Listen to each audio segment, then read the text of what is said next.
Yes, everyone, hello and welcome back to Forever United TV. Hope you are doing well. Hope you are doing fantastically well on this Tuesday evening. 15th of July. Didn't get off to a good start this morning. We heard from David Ornstein that the deal or potential deal for Brian Mbeumo to Manchester United is a long way off still. Yet, frustrations at their maximum levels amongst the Manchester United fan base. Could we, though, be getting a decent end to this Tuesday? Well, it depends if you like EMI Martinez or not, because sources in Argentina are saying that Manchester United have actually opened talks with Aston Villa over the potential move for the World Cup winning goalkeeper. All the details on that's not just one source. There is another one in England which have reported it just before the Argentinian one did as well. Details on that, alongside information on Garnacho to Villa as well. Where did that come from? AC Milan in for Rasmus Højlund. Manchester United looking at two other midfielders. All of a sudden, things are starting to move. Or is it just a load of fluff like United fans have been given throughout this window so far? I'll let you decide on that. But we're going to go through all the stories anyway and get into them in detail. We'll get your thoughts in the live chat on this. Also, I've got a poll up there straight away. It's just an obvious one. EMI Martinez to Manchester United. Yes or no? Early knockings in the vote and on the poll is 78% of you think yes. Get him in. Now, to go in on the EMI Martinez story, first of all, we've got a ton to get through tonight, by the way. I'm not just saying that either. We have got quite a lot of information on a few different stories involving Manchester United and something I've been told about what's going on behind the scenes at United as well. A little bit of inside info about Ruben Amorim and what's happening there, who's impressing, what's going on, frustrations, all mixed in. Let's get through EMI Martinez first of all and get your comments on this, because this has just broken the last hour. So, getting into the detail of it. This has come from Gaston Adul. He is a Argentinian journalist. I have no idea who he is. I'm not going to start acting like this guy is somebody big, someone to actually rival Romano or anything like that. No idea. I'm just going to put that out there. The reason I'm talking about EMI Martinez tonight, and we'll go through Gaston's story in a moment. He's the one who's going into a bit more detail. But the Daily Mail reported this, first of all, that some Manchester United, if not all the Manchester United players, are in the thinking that Manchester United are hell-bent on getting EMI Martinez into Manchester United this summer. That's from the Daily Mail's Simon Jones, who said this first of all. Talks are there, no negotiations yet, he says, or deep into negotiations. Maybe the opening of the talks is what Gaston Adul is talking about in his piece, because he says that Manchester United are going for EMI Martinez and they have started talking. Like you can see at the bottom of your screen, that's the Argentinian side of things. Now, again, we have been led down the merry path by Italian reporters, Turkish reporters. Are we going to get the same thing with Argentinian reporters? South American reporters right now, I'm not going to say that they're not the most reliable. They were pretty much bang on in Brazil when we were talking about Matheus Cunha and what happened there. But this guy, like I said, I've got no idea. So I'm backing up what Simon Jones has said alongside this report tonight, because Simon Jones has also said that Villa are in for Garnacho. More on that in a moment. But EMI Martinez, let's just break this down and step by step where we're actually at with it. We know that United want him. We also know from The Athletic, from the likes of TalkSport, Ben Jacobs, Alex Crook, Florian Plettenberg, I think, has also mentioned this as well, Fabrizio Romano. Manchester United would go for EMI Martinez. They are interested in EMI Martinez and he wants to go to Manchester United. But we have been told all along that this move only happens if Andre Onana is out or sold by Manchester United. How Manchester United facilitate this move, I do not know in terms of Andre Onana. Is he going to be fit for the start of the season, i.e. before Manchester United end this transfer window? Could he be sold before this window finishes? Are United just going in for EMI Martinez here? That's the point I wanted to bring up first of all. Let's not kid ourselves and get excited by something happening, because it might not. And we have been told before, it only happens if Onana leaves Manchester United or is sold by Manchester United. So let's just get that clear and out in the open straight away from the get-go. We know where we stand with it, or what we did before. This is brand new. This is something that we didn't expect to come, and I have even said that EMI Martinez is off. There's no way United would look at him. Simon Jones even goes in and says that a more favourable move would be for the Brazilian goalkeeper John Victor. So that, again, suits Manchester United, and I think financially suits Manchester United better. But they do ideally want the right type of goalkeeper with the right mentality. I don't know about John Victor. Again, Manchester United this season, and we have heard this from Andy Mitten, the United are going to go for proven Premier League players as and when they can, if they can. And it was interesting, I was listening to Andy Mitten before, actually. He was talking on the Talk of the Devils podcast, and he was saying regarding Vitek and his return to Manchester United. Now, he has said, from what he has been told by people at Manchester United who are in the know more than him, and this is word for word what he said, well, not exactly, but this is along the lines, you can listen back to it yourself. He said that as far as he knows, it's a long shot that Vitek, 21, who has been playing in the Australian Prem, coming in to the Premier League, as in the English Premier League. It's a way off, and Manchester United highly rate him, but there is no sign of Vitek coming in and being Manchester United's number one, or even challenging for the number one spot this season. That's why United are looking at another goalkeeper. Now, what does this mean potentially? I don't know. I'm reading between the lines myself here and looking at potential situations. Now, I have said this one before. Manchester United could sell Vitek. They could sell Bayende and then have no backup to Andre Nana at all. And then we could obviously bring in EMI Martinez. I'm not saying that both of their wages are going to cover what EMI Martinez is on. I don't know if Manchester United are looking at the sales that they've made from sell-on clauses to maybe bring in Martinez, or even why this story has just started to do the rounds all of a sudden from the Argentinian side of things. We just know from what was said before that he wants to come United, and United need to sell Onana. There's no sign of this happening with Andre Nana. Now he's got the layoff with a hamstring. He is expected to be back before the window closes, though. So where I am still looking at this and saying that I don't expect Andre Nana to leave Manchester United. Can United bring in EMI Martinez alongside him? It's a far cry, isn't it? I still, as optimistic as I want to be, I still can't see that happening. But apparently United are in for EMI Martinez now. And that's just off that report there that we've heard. So we can take that and we can look through it. We can take the credibility out of it, or whatever we want to do. Again, it's just another story that's come about. But it's come about off the back of Garnacho and the interest that Aston Villa have got in him. Now, this is where it might have even more legs. And again, this hasn't been said. I am putting two and two together and I'm running the story, and we're talking about this as fans right now on the show. If Aston Villa want Garnacho and Manchester United want EMI Martinez, I'm not necessarily saying a swap here. I'm not, because United have a high valuation of Garnacho. Maybe this helps Aston Villa in getting the player in. And obviously, getting EMI Martinez out, because Garnacho will be on less money than what EMI Martinez is right now at Aston Villa if he goes in. So maybe that's how they counter it. If they want to bring in someone like Garnacho, who they want, a left-sided attacking player, someone who is versatile in that front line like Garnacho could possibly be for Unai Emery, then they could spend, maybe, if United want to get the 50 million, maybe United will try and even get more out of Garnacho now, because they're taking EMI Martinez the other way. Maybe there's a deal in between. He goes at this price, he goes at that price. Look, that's guesswork from me, and I'll say that straight now. There's nothing like that happening that I know of or has been reported, but you kind of get to thinking, don't you?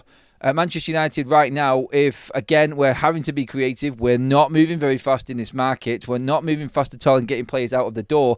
I seen a picture of Garnacho speeding into Carrington the other day that was on TikTok, actually just earlier on today, and it was Garnacho, apparently. He could hear the words coming out of the guy's mouth. Miserable, see you next Tuesday, was shouted out to him as he drove in. Well, he didn't drive in, he sped in like he was a Formula 1 car coming into the pits. Not for stopping anyway. Maybe he was late. I don't know, I'm guessing. But there's a man there that clearly wants away from Manchester United, isn't wanted. Do United go out their way to bring in someone with the better mentality in EMI Martinez? Yeah, the debate is there whether you think he's good enough or not. Is he on the decline? Is he too old? I've said my piece on this. Everyone knows where I stand. I would jump at the chance to get EMI Martinez. That doesn't necessarily mean that this is going to happen, no. And that's where I stand with it still. I'm not too convinced that report from Argentina is concrete enough to say that Emi's going to be in Manchester United's lineup next season. Don't get me wrong, if we are starting the season with him in goal instead of Andre Onana and we can do something elsewhere, then that might work out for United. Look, Garnacho's worth more than Emi Martinez. That's clear. Can United get a keeper in and get some change off Garnacho at the same time and then put that towards buying another striker in as well? Therefore, 2 birds with 1 stone, Premier League proven goalkeeper of the highest level, and then go out and find a better striker after, hopefully, getting Brian Mbeumo over the line. But Villa are interested in Garnacho, and this isn't the first time we've heard this story before. And that's been run by Simon Jones from the Daily Mail this afternoon. In the last hour, in fact, that story has started to circulate. So it's alongside, and yes, we can all say we are putting 2 and 2 together here. I am, in particular, with the link between Villa and United, Garnacho and Emi Martinez. We know that Garnacho wants out. We know Emi Martinez wants to come into United. We know that we've got a good relationship after the Marcus Rashford situation last season as well. Can something be done here? Maybe. Maybe they're looking to bolster their squad with younger players and get rid of an older one. But Manchester United are not too bothered about an older goalkeeper coming in for a few years because we will get about 5 or 6 years out of Martinez, even at the age he is now, and still be able to bring someone else in a few years' time. It's that proven quality that I go back to what Andy Mitten said, that I go back to what Manchester United are looking to do already this window. I trust in what Andy says, in that when he speaks to people at United and what he thinks, and when he spoke to Omar Barada, there is a genuine push to try and get proven players in this season. It's the only reason the Ollie Watkins story jumps out at Manchester United as well. Now, you can push as far as you want as to saying maybe Ollie Watkins and Garnacho, something along them lines might happen. Can't see that because Watkins is so much more money, and Manchester United would like to make a little bit of a profit for PSR purposes for Garnacho at the same time. So I'm not saying this is a swap. I'm saying sale for sale, maybe. That's all. But again, both of these stories have come up before this summer and have both resurfaced again tonight. Garnacho, Villa, Martinez, United. It's there. They're on, and it's online, and we can just start imagining what Manchester United might be able to do to make this happen. That's all I'm saying. Let's get into the chat straight away on this one anyway, because we've got loads to get through tonight. Let's see. Lee in Cape Town says, "Hi everyone, I'm so drunk off all of the spin." Is it spin? We'll only find out at the end of the window, mate, I'm afraid. But yeah, you may have to stay drunk and just hobble down that road for a little bit longer, mate. What have we got? About 5, 6 weeks left of it? Something like that. No, about 6 weeks left of it, mate. It's a long way to wait, innit? I know it's frustrating. I really do. I feel everyone's frustrations and anger. And I've had loads of people coming in. I literally had people tuning in simply to see my reaction to things not going well after I said that they were going well. That's what some people are actually like. But look, I don't even blame them people for being upset or even angry at me, for that matter. Because we're all Man United fans and we're all suffering in our own ways at the moment. We're not going to agree with everyone's opinions. But the one big thing in this is we all want the best for Manchester United. And at the moment, I think we can all safely say, whether we've got a positive look or a negative look on it, it's not going too well. I think we can all come together and agree that. Would deals like this make you feel any better is the question I'm asking tonight. Let's just move it forward to Garnacho leaving and Emi Martinez coming the other way and United getting a bit of cash. Would that make you think that Manchester United are actually doing well in this window? Watkins for Garnacho with a sell-on clause that sounds nice to me. Says Roz, I'd mention it. I thought someone might pick it up as well. Jahid says, the Glazers are bad, but Jim Ratcliffe made things worse by being stubborn at this transfer window. If there was ever a time to overspend, it's now. Oh, mate, I completely disagree with that in so many different ways. You cannot overspend now because United under Ruben Amorim need to get into the Champions League. If we overspend now, then we're going to go under the PSR threshold or over it and then get points taken off us while City are getting away with it scot-free. Can you imagine the outroar? Imagine the fan base if that happened. Good God. So Jim Ratcliffe would be lynched for taking Manchester United into a point deduction for going over.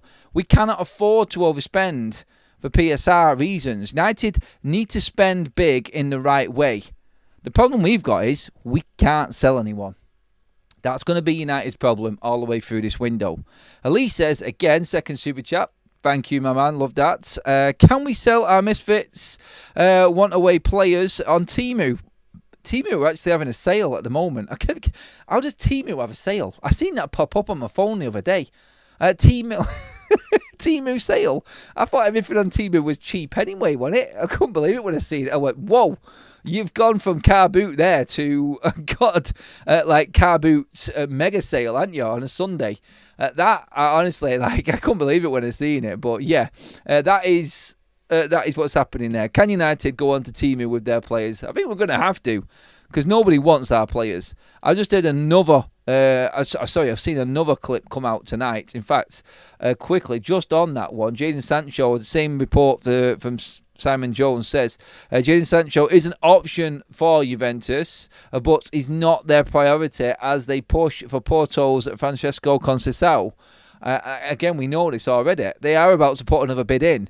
If that goes through, then don't expect Sancho to move fast. He too driving straight into Carrington over the last couple of days, so everyone is now back training on their own at Carrington. The Fantastic Five are all back in at Carrington now, just so it is clear.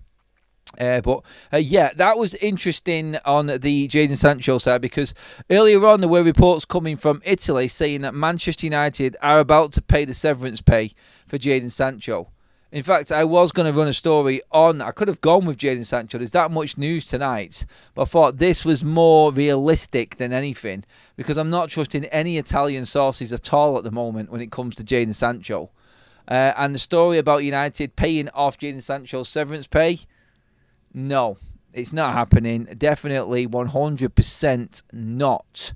I don't think anyway. I don't know why United would do that. We're skimping and scraping over paying 2 or 3 million for Brian Mbeumo, reportedly. Do you think we're going to go and pay 4.3 to Jadon Sancho when there's no actual deal on the table yet? What a load of made-up, absolute nonsense bullshit that is. And again, sorry for swearing, but that's what Jadon Sancho makes me feel like.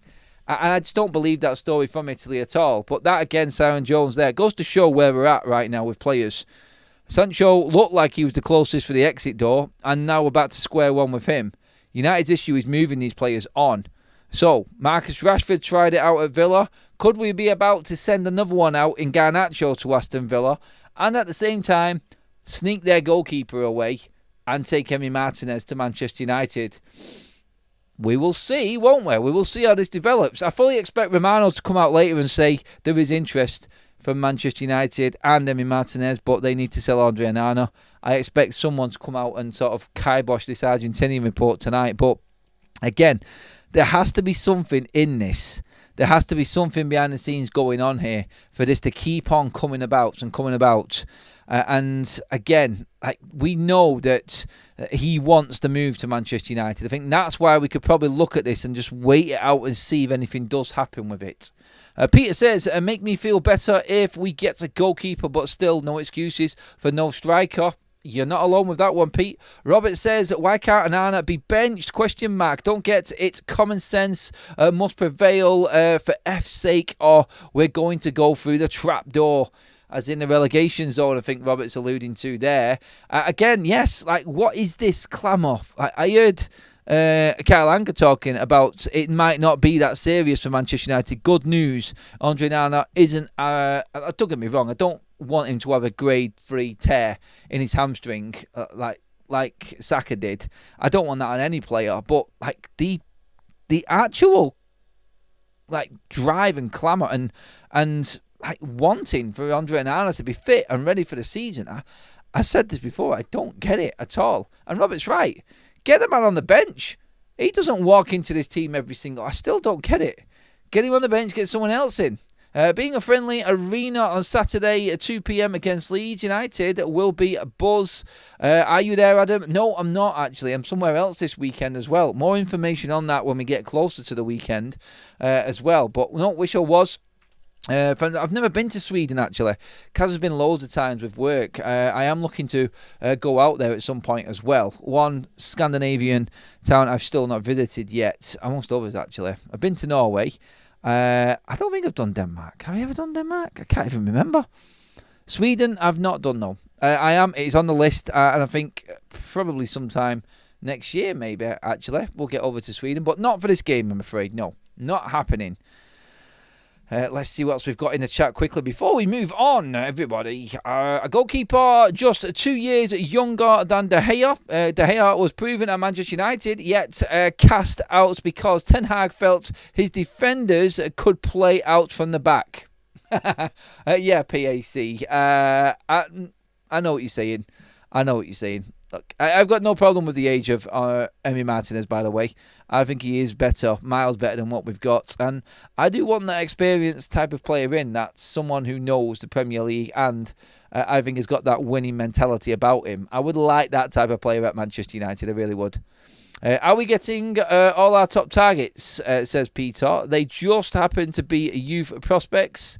Sorry, we are getting all our top targets. They just happen to be youth prospects. Buy cheap, develop, sell high. Dortmund makes serious profits each year doing this. I think the problem you've got there, Pete, is this is Manchester United. And a lot of people would say that's not what Manchester United are about. We should be able to buy the best players in. But to come back and actually back your argument up there, mate, it's a good point because United have always developed their best players. We've never really brought them in.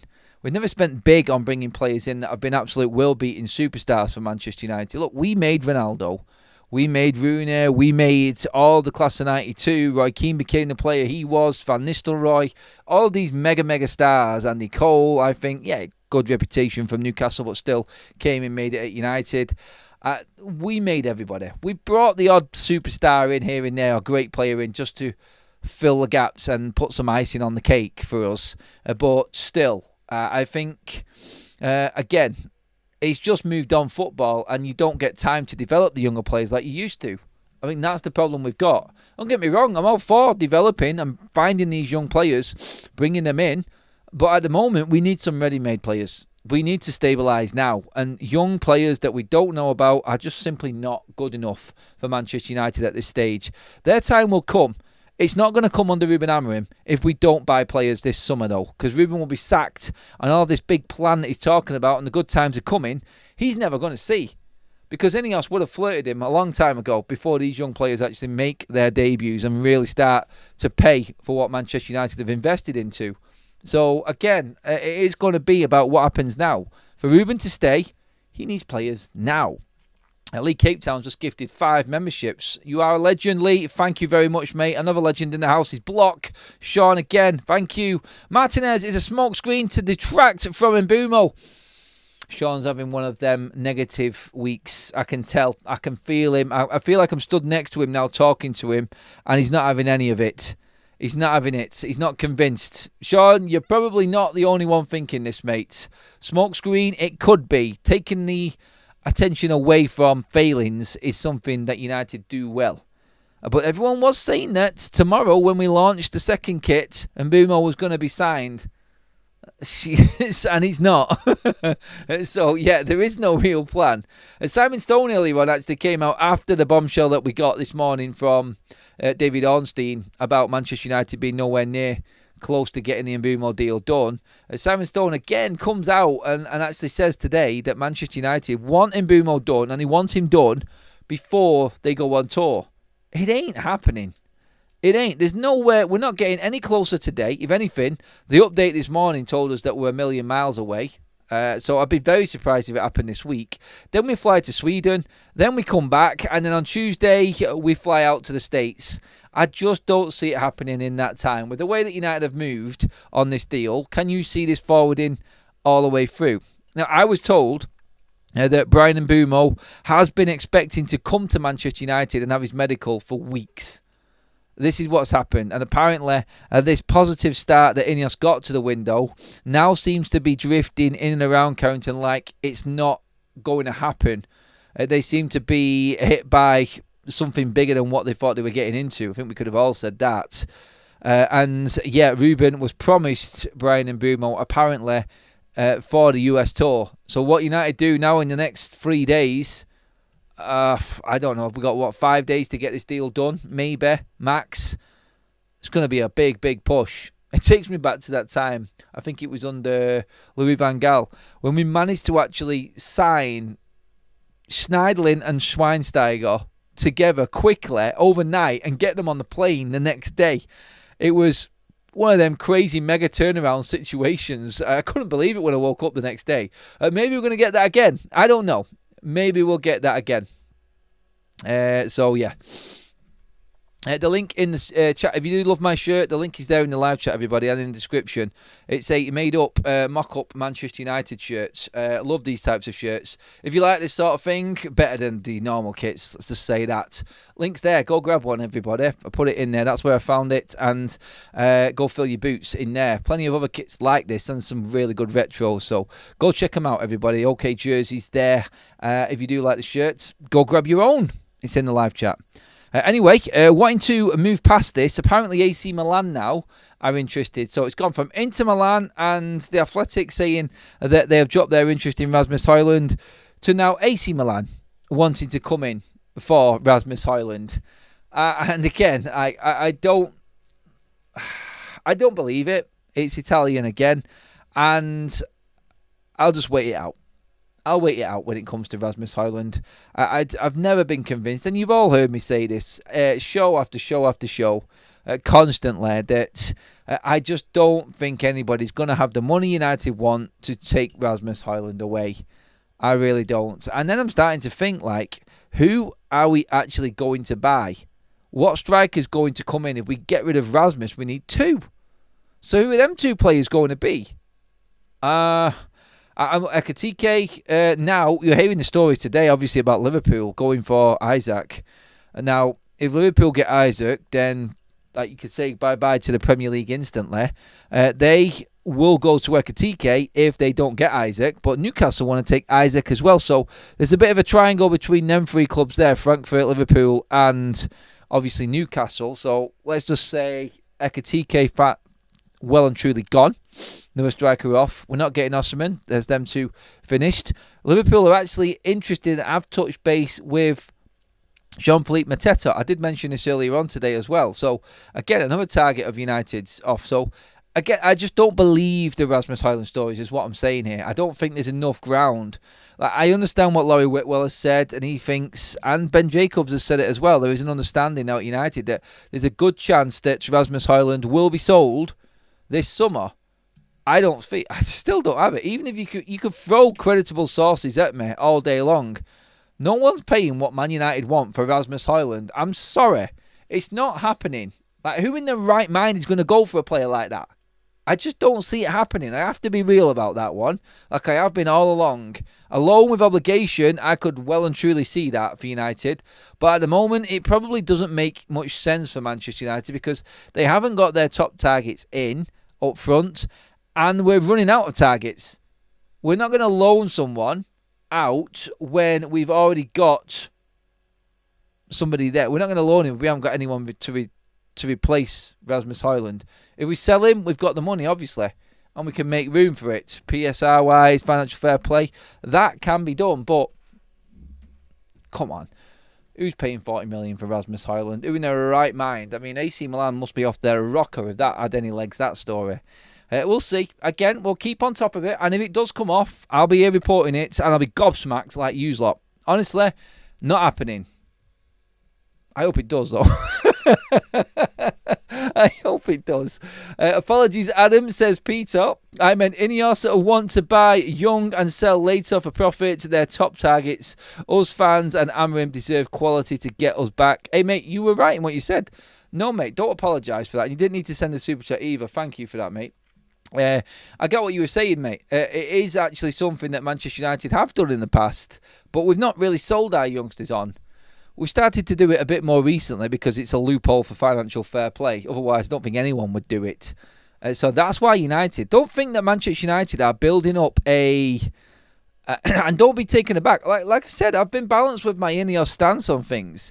But don't think United are going across the globe, for every corner of the globe, and buying these young players in because they think they're the future of Manchester United.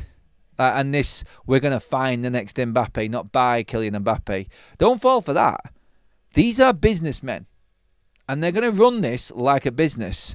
The future of this football club is dependent on financial fair play and Manchester United competing at the highest level. The first bit in this, and the easiest bit to do, is go out and buy the best players that are out there. and then you can pass them off as homegrown when they've been at the club for a certain amount of years. So everyone United's buying in right now, when they get to, I think it's 3 years at the club through the academy levels, they're then classed as homegrown, like Garnacho is. Players like that, that's how United will do it. And then they will look to make money that way. Buy them in cheap, sell them on for 100% profit to loophole the financial fair play and PSR side of things. That's what Manchester United will do. And I think there is a bigger plan in this and a bigger picture. It's not just, don't get me wrong, if the player becomes an absolute will beater, United have got a player for peanuts. But there is a financial gain to this that you cannot forget either. And Ineos haven't, but United have done this before. They have done this before. They bought players in young, like they did with Garnacho, and now we're looking to 100% profit and sell him on. That's how this game works. And obviously, everybody's aware of it. Chelsea, City, they all do it. They do exactly the same things. We just hear about it more because we're Man United fans and we want to know about everything going on. But they have done this and have been doing this for years. So don't think that it's new. Don't think that it's new. But we are in a position here now where we are looking at the financial gain as well as the gain on the pitch with these players. So don't let the situation kid you on that one. With Jadon Sancho, I did just mention it then. Don't expect anything to happen soon with this one. If you have just joined us, the report on EMI Martinez, I'll just double check this again now just to see if anything else has come out online, because I was expecting someone to come and knock this back at some point tonight, but not happened yet. But Argentinian reports coming out. Gaston Adul has said that EMI Martinez wants Manchester United, we know, but Manchester United now are going for EMI Martinez. Simple as that. And they've already started communication and talks with Aston Villa. So, let's see, first of all, if that does actually start to materialise. There's nothing else online from them initial reports yet, but everyone is reporting it. All the aggregator accounts are on that, and that dropped in the last hour. Alongside that, there was the report from the Daily Mail, which said that Aston Villa are interested in Garnacho, and we have just done a bit of a putting two things together there and thought maybe there's something in Garnacho going one way and obviously EMI Martinez going the other. Apparently AC Milan are also interested in Rasmus Højlund. There are opening stories on what's actually happening. Jack Jones, welcome to the Members Club. Love that, mate. Thank you very much. By the way, everyone, over 400 likes already. Let's just keep liking the video if you're loving the content and you're loving the pure honesty and raw Manchester United fan factor about the channel, going through all of the news. Appreciate it, everybody. Please get the likes up on the video, completely free, and help us out no end, as well as subscribing as well. So again, thank you everyone who has already done that. So we're on the march. The next target is 100k. I cannot believe it. Cannot believe it. Anyway, and moving on swiftly with other news. Manchester United's midfield department needs a bit of a rejig. As we know, we're dying for stories. Nothing today update-wise on Richard Rios. Kind of think is a good thing in a way, because there are other clubs this morning when we're talking about that are actually closer to Manchester United, namely Zenit St. Petersburg. I've put a bid in, says Romano. Obviously, we know about the bid from Roma. Both short and way off the mark. He doesn't want to go to Zenit St. Petersburg, and Roma are miles away from the valuation. We're waiting for an update on Manchester United's side on this one. Still nothing yet, though. Brentford, by the way, on Mbumo. Again, we talked about Simon Stone earlier on. If you scroll down and look into things very, very closely on the Brentford situation at the moment, you will see a story run by Martin Ziegler on the owner of Brentford actually selling a stake in the club worth 400 million. So this should be finalised tomorrow, Wednesday. And again, just puts Brentford in a very, very comfortable financial position with no need to sell. Now, I don't want to start putting the fear of no Mbumo coming to United into everybody, but as it stands, they are completely comfortable with saying no to United and Mbumo seeing out that contract. They are not going to buckle.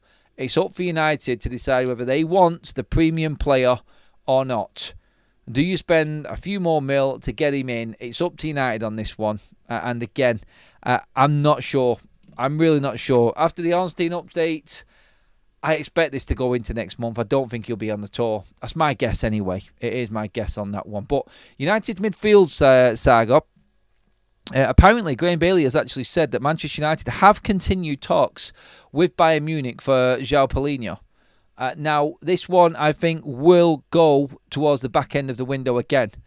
I don't think that because United are not doing anything now and everyone else is doing something, I think Samuel Luckhurst made a good point earlier on. Manchester United's big signings over the last few years have always been their last signings of the summer.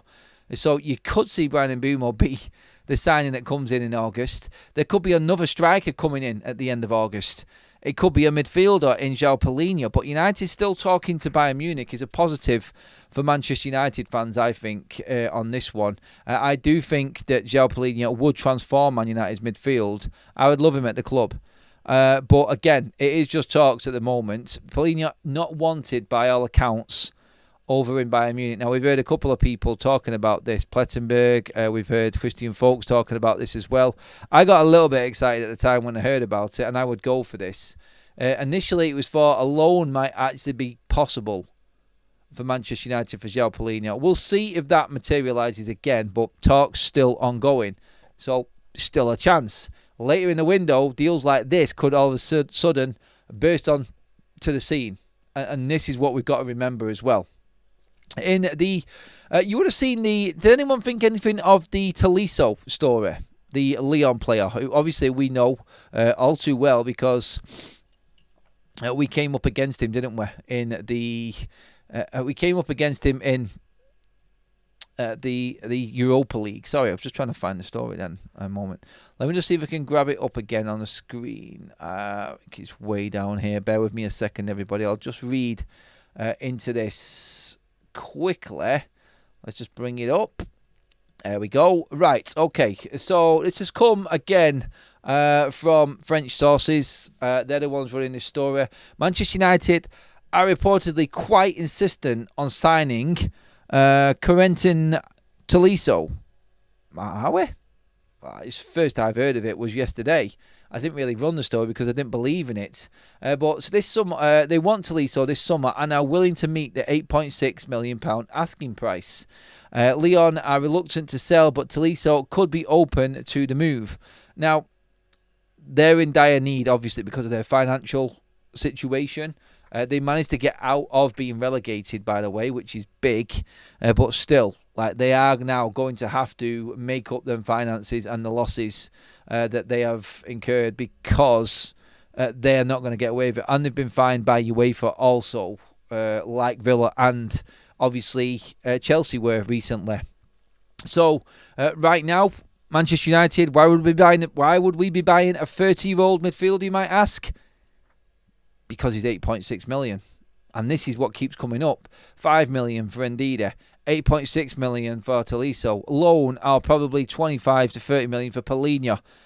All of these type of players are the ones that are going to start popping their heads up and surfacing towards the back end of this window. So when we get into August next month, I think we're going to start hearing all of these types of stories do the rounds once again. And I think that is what I think we're going to have to prepare ourselves for. Which one of the cheaper deals is it going to be? And again, Tolisso, I'm not really concerned with that one at all. Some people might. Do you rate him, actually? Get into the chat and tell me, do you rate him? And by the way, actually, let's just check on the poll that we started. Wow, nearly 2,500 votes on the poll. EMI Martinez to Manchester United? Question mark. Would you? Yes, 76%. No, 24%. I think that's changed from last time we actually did that poll. When we were talking about Martinez in the early days, it wasn't as big a gap as that. The realist says Tolisso is decent, but we're being used to put him out there, in my opinion. Again, there could be definite legs in. That's what I didn't run the story because again, realist there. I'm agreeing with you there on that one, bud. I don't believe it. I don't think Manchester United are insistent. I mean, come on. Seriously. Why would United be insistent on buying a 30-year-old central midfielder from League One? No disrespect. But you know where I'm going with that. It's the way that they've driven the story, saying that Manchester United are kind of desperate to bring Tolisso in. No, we're not. No, we're not. Brentford don't need the money, so they can ask anything they want. Yep, that's right. Get Tolisso, Manucho, United is winning the Premier. I don't think so. Nice try, though. Jack says Tolisso and Shaw would be best mates. Tolisso, good player in his time, but rarely fit for Bayern. This is the problem you've got. Again, it's somebody trying to push Tolisso onto Manchester United rather than Manchester United being insistent on getting this deal done. No thank you. We've had enough of the Italian media this summer. We don't need the French chipping in as well, trying to demoralise us as even worse than what we already are right now as a United fan base. I just seen Babs in the chat there. We do have to be patient as Man United fans, don't we? Good God, we do, yes. I was gutted this morning with that news from Ornstein. I just felt like it was just convincing us that the deal was a million miles away. And he seemed to take such pleasure in doing it as well. Like all the years. I said that this morning as well. I just don't get it. I don't. Okay, moving on to the striker side of things. And I'm sure Sammy Luckhurst was watching the video earlier on because he's jumped the gun and tried to get ahead of everyone, making a snidey little comment, I think, in terms of expects the Benjamin Sesko Google search to go into overdrive now as the most creditable striker left out there that Manchester United could get or attainable, as he put in his words. I said this weeks ago. I said, keep an eye on Benjamin Sesko. We have a link with Vival. His agent has visited Carrington, apparently, Luckhurst said, several times last season. We know him. We know his representative well. And obviously, like I've said before, RB Leipzig are not in the Champions League or any European football. If he wants to force a move out, there is a way out for him there. I don't think getting towards the back end of the window, RB Leipzig are going to be able to ask anywhere near what they want or what they're asking now for Sesko. I don't. I think he's one to keep an eye on. Graham Bailey has ran this story as well because he went off the back of what was said yesterday. Liverpool, Chelsea, Manchester United, all being offered the chance to go in and bid for Benjamin Sesko. He was offered to us. We've not gone searching, but he's been on our list anyway. Now, Benjamin Sesko turned us down in 2022. He was happy to stay at RB Leipzig and develop his career last season. So I think he's got his head screwed on, this kid. I've said this before. I don't think United can afford him. I don't think United will get him. Again, I like the idea of it, though. I do. But I think the reality has hit home. And that's where, and that's what I wanted to talk about. I mentioned it before. Ruben Amorim getting frustrated by what's happening at Manchester United now. These stories are starting to come out and be leaked out from Manchester United at Carrington. Like, he thought there was going to be a lot more already done 7 weeks into the transfer window. We are nowhere near ready for the Premier League with the squad that we've got. I think we can all say that. There is still time to go, and I'll keep on looking at it in a realist way and saying, until that window shuts, Manchester United have got a record of going down to the wire with deals, and we can get some deals done. Now, let's not forget, everybody talks about pre-season, everything like that. If you get the right character, you get the right player, it doesn't matter when you bring him in a window. You just know. And that's when your recruitment team goes into overdrive. I'm not being funny here, and I don't want to just pinpoint this one and just say it and use it as an example to prove a point. I'm not saying that I'm right. It's just my opinion on this. But Scott McTominay went to Napoli on deadline day and absolutely smashed it. Won the Scudetto, got player of the season, absolutely killed it. When you've got the right professional with the right temperament who is grounded, humble, and knows exactly where he's going and takes the club that he's at to his heart and actually understands what the club is all about, then you have got a diamond of a player no matter when you bring him in. And they're the players that are hard to find. And that's what Manchester United, I think, have not got a problem with Brian and Bumo and dragging it out. But Ruben is frustrated. It does look like Ineos have not so much bitten off more than they can chew, but thought they were going to be able to implement their plan a lot quicker and easier than they've come up against. Like they were thinking that this was a deal that they could get done a lot quicker, and I think they were expecting to get rid of players a lot easier as well. I think that they thought 25 million for Jadon Sancho was fair, considering how old he is and the quality and years that he's got left. They were thinking that Manchester United were really doing other clubs a favour with Sancho by dropping his price so they could afford his wages. It's not worked out that way. Welcome to the real world, which is Manchester United. A lot of people earlier on from this morning's video were going in. United now have actually finally accepted what they are, which is a mid-table team.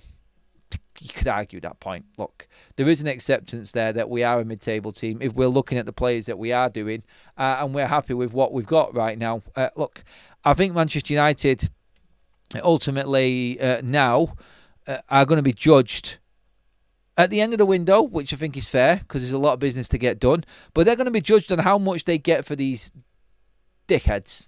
Is that harsh? Some are not. Not the unwanted. The unwanted. Let's just call them. Sorry for swearing, everyone. It might have been a bit unfair on the likes of Anthony and Malacia and whatnot there. I've just seen the pictures of Sancho and Garnacho driving into Carrington before, speeding in to Carrington. Like I said, I likened it to a Formula One pit stop until he hit the barrier. They weren't for stopping. My God, like I'm not trying to make something big of this. I just don't I don't like either player. I really don't like their attitudes. I cannot wait for that to be gone. That will be a big momentous day for Manchester United. Let's not kid ourselves. Amongst all of the negative shit going on right now, I do think that getting rid of them players is still going to be a massive win for Manchester United. Massive win. So, again, that's going to be big and a big one for the football club, Ineos, and the fans. I think the fans need to see this happen. What they get for them, that's what we're going to be talking about for the next 6 weeks. And maybe deals like we were speaking about earlier in the show, like EMI Martinez, Garnacho going the other way, deals like this happening. Sancho's not going anywhere until the last knockings of the window. I'm pretty certain of that. Marcus Rashford, again, you've got Luis Diaz, Bayern Munich bid rejected from Liverpool. You've got the situation where Bayern Munich might go back in for Diaz.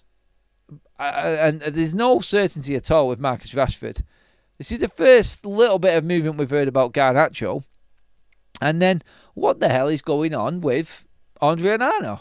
And, like, I was told, like all of you were told by the media, by Romano, by everybody, that Andre Onana needed to be sold for anyone to come in as a goalkeeper. So can we believe the story that's flying around tonight from Argentina, that EMI Martinez is, in fact, being spoken about by United and Villa right now for potential transfer?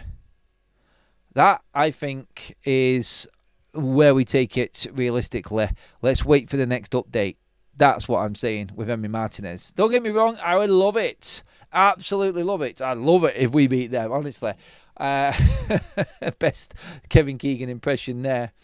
Let's get some comments in, actually. Give me your thoughts on this. The Bearded Wonder, great name. Adam, do you think some people are being too tough on Ineos when the likes of that ponytailed, bogey-faced Glazer is doing a sweet F all? Glazers are always going to be the problem for me. I said, look, I'll judge this window at the end of it. I'll judge Ineos in 3 years when I've seen them get rid of what I hopefully will, what I hope we all will see is all of the deadwood.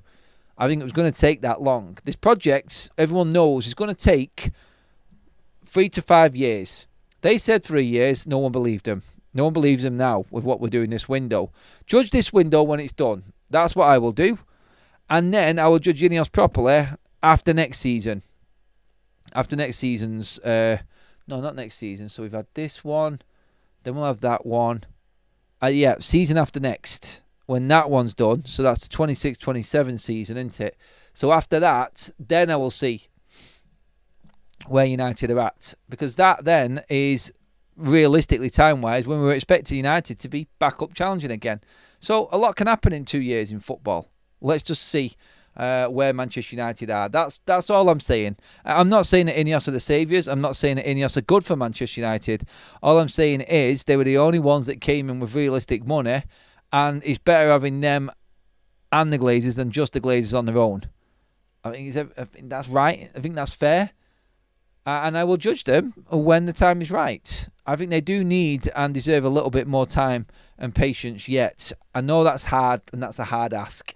I think that's just me being realistic about the situation that we're in, that's all.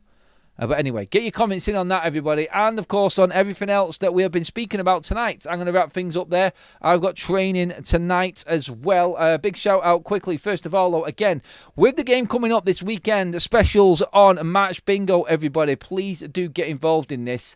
It's a fantastic game, and obviously we have been running it all through the season. We're going into next season with some big announcements from Match Bingo coming up as well. All I need you to do right now is scan the QR code on the screen or drop into the description and click on the link at the top with Match Bingo on it. There you will be able to download the app for free. All you have to do is create an account. You have to be a UK resident and 18 plus to do so. Then go to the game you want. It's like buying a bingo card at the bingo hall, except, as you can see on your screen, it's match events, VAR, corners, decisions, goals, crossbars, anything happening in a game. You get a line, you get a big win. You get another line, another win. £25 a line it is. And then a jackpot upwards of 200 quid for getting all 15 match events on your card. You don't need to do anything but pick the game you want and how many cards you want to buy. And it's only £2 a card. If you deposit just £5 now as a new customer, then you will get double that automatically on your account from Match Bingo as a new customer incentive. So download the app. It's brilliant. You are missing out. It is a load of fun. Loads of people in our chat have won on this game already. You can just ask them in the live chat now. Please do get involved. It's a brilliant game, and we've all had a blast with it, and it's going to be even bigger this season, trust me. We have got some promos coming for all you people that have already downloaded it as well, so we're not forgetting about you. You have got more bonuses coming your way also. But again, thank you to the guys at Match Bingo again. Link in the live chat is for my shirt as well. If you love purple shirts and shirts like this, better than the normal kits, trust me. Then click on that link there, fill your boots, and get involved there. About 15 quid, I think that's all this shirt actually costs. So thank you again to OK Judy's for hooking me up with that one. But yeah, go check it out, everybody. And that's us all done for the show, everyone. See you all in the morning, unless something breaks tonight. Please give the video a like on the way out. Hit that subscribe button, more importantly. Let's get up as close, let's get as close to 100k as we can before this transfer window finishes. That's our target. Thank you, everybody, again, if you already have subscribed. It's free, and it helps the channel.